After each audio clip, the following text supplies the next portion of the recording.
Your ex has a rebound relationship and you're wondering whether it means that they officially moved on and you have no chance to get back with them, or does it mean something else? Does it mean that this rebound, if you're familiar with the term rebound, is bound to collapse? We discussed this in this video. You'll see, I'm pretty sure you'll be happy about the conclusion. IGetMyExBack.com. Everyone deserves a second chance. There's something you need to know is that rebounds work sometimes, statistically, rebounds work.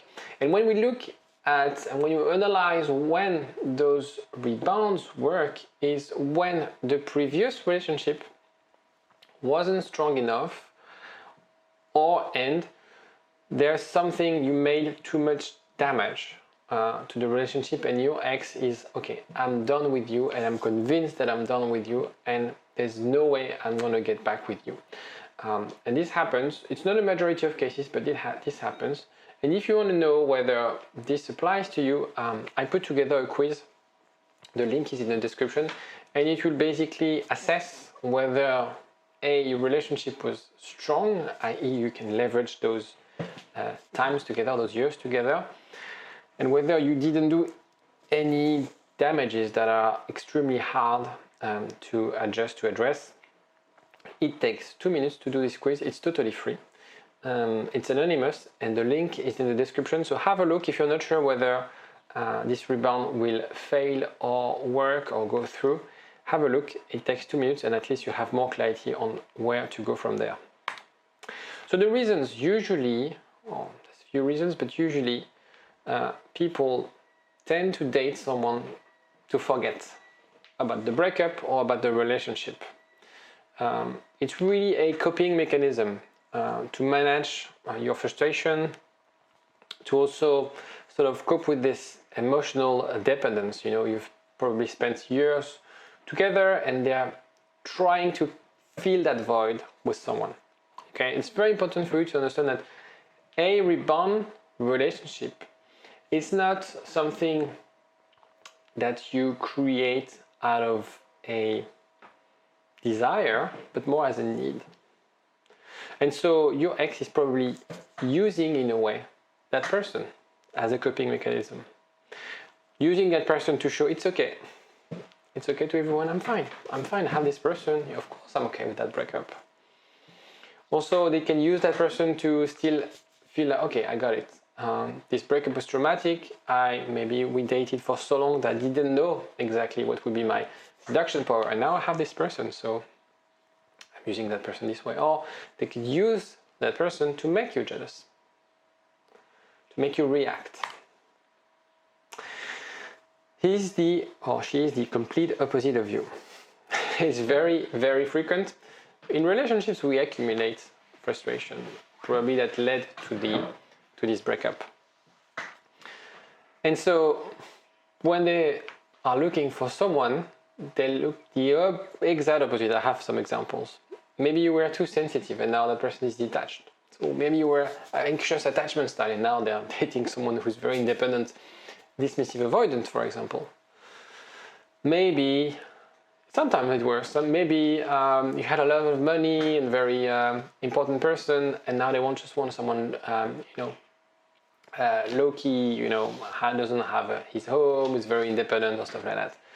Maybe you were very analytical and logic, and now they're dating someone who's an artist, who is very much creative. You can name it. Actually, I want to know, let's do it this way. I didn't plan to do that.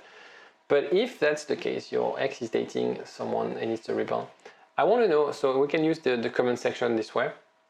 I want to know if that's the case for you, if your ex is actually dating someone who is the complete opposite of you or is exactly the same as you. I want to know if it's like 80% of people, the cases where it's the complete opposite and 20% the same, or if it's more sort of 50-50. From my experience, I think it's more, people are dating more the opposite. And the reason they are dating the opposite is because they are looking for balance. And so they felt like, oh, he's too disorganized, he's too sensitive. And so in order to find the balance, they'll seek something completely opposite. and it's too fast. So that's the other reason, the other thing where you can understand whether it's a rebound or not. Got back together in a few hours or days, and so did it start with the separation? You think like, okay, is it monkey branching? Have they started to see that person before we broke up? Is the problem mine? What's going on? What's the dynamic here? You have to understand that it usually takes 6 months to recover from a long relationship. So if you've been together for 2, 3, 4, 10, 20 years, and you broke up, regardless whether you took the decision or whether you're the dumpee, it takes 6 months to fully recover from that. And so you could argue that if you start dating within those 6 months, it's going to be very shallow. It's going to be more about a coping mechanism that, okay, I'm happy with the situation and I'm ready to date someone. Usually, vast majority of the cases. And when you look at the statistics, it takes about 2 hours on average to fall back in love with someone.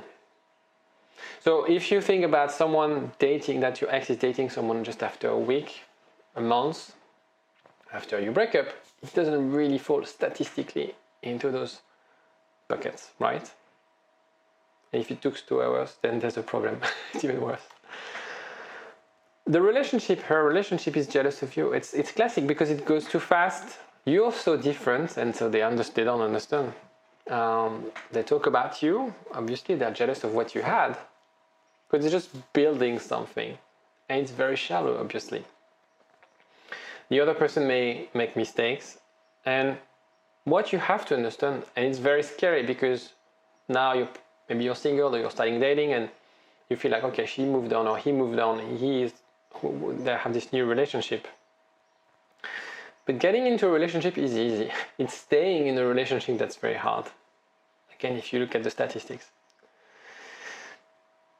The beginning, it works. The partner brings the missing part of the seduction. You know, when you've been together for 10 years, you don't have this dopamine effect of seduction. You transfer pleasure with happiness and stability, and it's different. And so when you start dating someone after a breakup, it's really like the thrill of when you were 20s and dating. And you find people like doing silly stuff like going clubbing, you know, when they are 40s or 50s and they haven't been clubbing for ages, or they do silly stuff, you know, they go to bed at 4 a.m. because they want to have this thrill, this dopamine shot, okay? Excitement, freedom, novelty. That's what they're seeking, okay? But that doesn't last, by definition. And so they project all their fantasy, the things that they think they couldn't do in that relationship.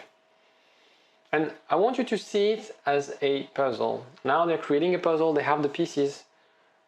They have a few pieces of that puzzle, and they picture that this will be an amazing relationship. Because we over-project it, that's what we do with our brain.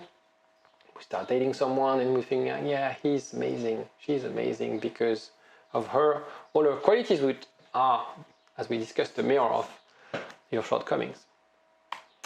But then over time, we get more pieces together.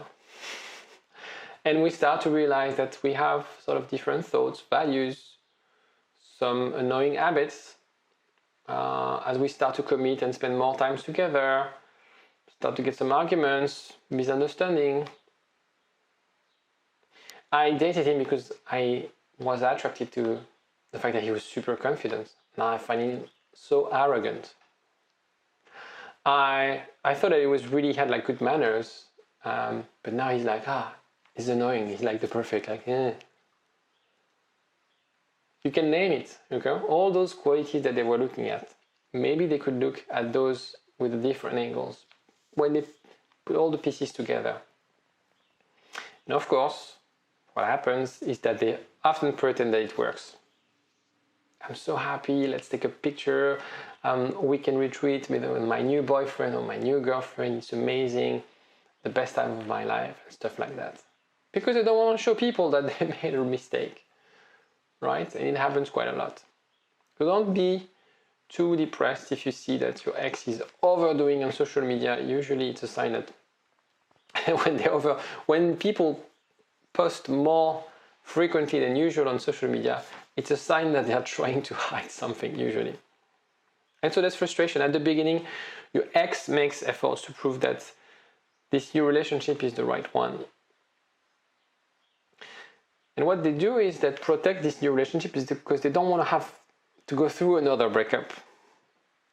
And so it leads to frustration, and that's a vicious circle there.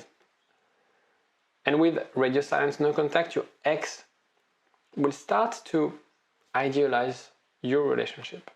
Because they'll be in that relationship, they realize, okay, it was not that as amazing as they thought.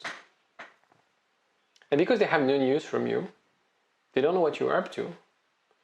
The memories they have about you are the ones back in the days when you were happy, when you had like amazing moments, the first time you had sex, the first weekend together, I don't know, maybe the birth of your kids, the moments, the holidays and stuff like that. And they want to start comparing. They're going to start comparing this new relationship, who's based by definition on something very shallow, who doesn't have strong foundations like you have. What's going to happen? A bit of a teaser. I put this animation because I always forget to say that if you ask me a question, of course there's the comment section, but you can ping me on WhatsApp as well. It's a new feature that I launched. It works really well. People love it. The idea is you click on the link, there's a link in the description, and it brings you directly to my WhatsApp, and you can ask me as many questions as you like. It's totally free.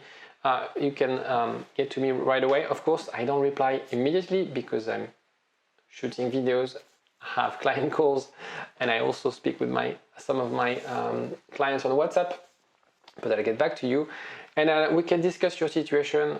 If you have questions about the quiz, question about this video, if you think that, I don't know, your ex is dating someone and you're not sure whether you have any chance, or how to communicate, how to break no contact in that case, how to interact when you have kids. There are so many questions that I can't cover in videos, so the easiest thing or the best thing you could be doing is to ping me on WhatsApp and we can discuss your situation. So the conclusion is that it's actually, if you think about it, it's actually more worrisome to have an ex who takes his or her time to get back together.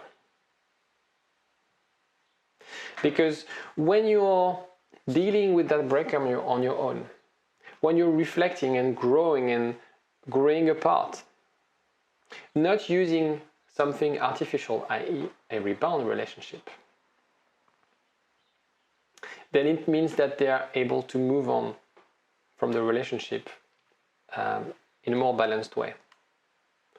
And so that's why rebound relationships rarely work, because there are a coping mechanism for people to move on. And they don't work because they are not dating that person because, of course, they're attracted. They're attracted by the idea. They're attracted by the fact that they are different from you, by the fact that they think it could offer what they're missing right now. But it's a bet, it's a very risky bet. And that's why most of the time they fail. Because it takes time to find the one. It took time for you guys for your ex and you, to meet, to build that relationship. So how could it compete with someone with a relationship that's been going on for, a few weeks? It can't.